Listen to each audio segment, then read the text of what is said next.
they're not only disregarding their responsibilities to give refugees a place to live, they are also kind of putting a strain upon the civil society to sabotage the help.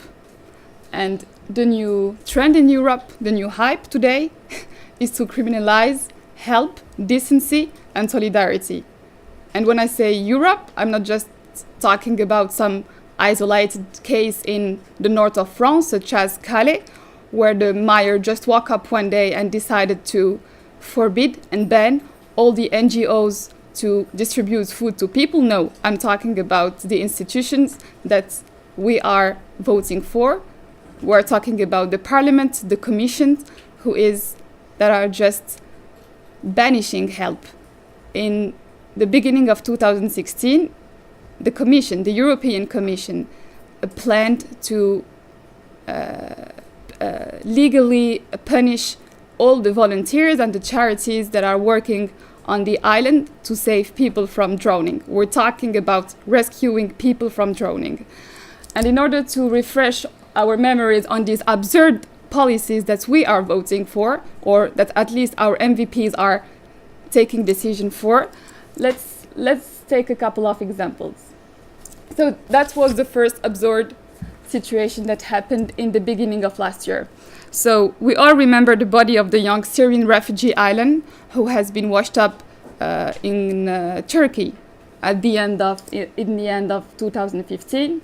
And after watching these three Spanish firemen decided that they cannot stand away anymore, and they decided to go to Greece, to the islands, and to give help. So after a couple of months, if not weeks, working in Greece, they have been actually put in front of a Greek judge, that sentenced them up to 10 years of jail. In Europe today, you risk 10 years of jail because you are giving a hand to rescue people from drowning.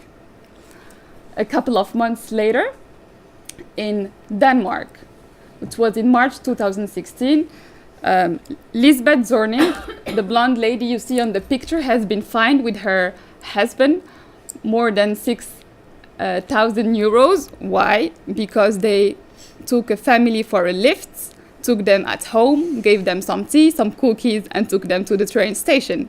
So only in March 2016, 300 Danish citizens has been put in front of a judge for a lift from point A to point B to refugees.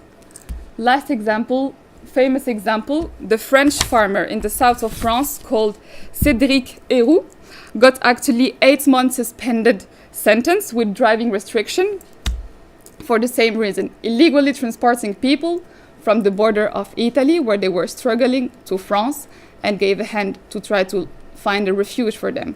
And he actually got out pretty well, because under the freshly voted French law, today you risk up to, I think, more than 5 years of prison and 30,000 euros of fine if you take a refugee in your car.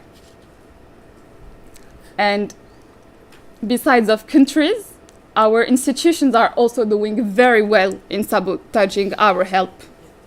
I will let Flo talk about it.